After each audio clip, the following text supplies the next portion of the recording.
బైబిల్లో హల్లెలూయా అనే పదం ప్రకటన గ్రంథం 19వ అధ్యాయంలో మనకు కనిపిస్తుంది. క్రైస్తవ ప్రపంచమంతటికి తెలిసిన పదం ఇది.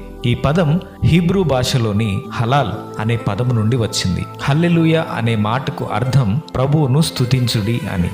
దైవజనుడు వాక్యాన్ని బోధిస్తూ హల్లెలూయా అనే మాటను పలికినప్పుడు వాక్యాన్ని వింటున్న ప్రజలు కూడా సాధారణంగా హల్లెలూయా అని బిగ్గరగా అంటారు. వీరిద్దరూ ప్రభువుని స్తుతించుడి అని ఎవరికి చెప్తున్నారు అని లోకంలో అనేక మంది వ్యతిరేకంగా మాట్లాడుతూ ఉంటారు. మరి ఆ మాట విని ఎవరు ప్రభువుని స్తుతిస్తారు? 34వ కీర్తన 7వ వచనాన్ని బట్టి చూస్తే, ఎవరైతే యెహోవా యందు భయభక్తులు కలిగి ఉంటారో వారి చుట్టూ దేవదూతలు కావలి ఉంటారు అని వాక్యం సెలవిస్తుంది.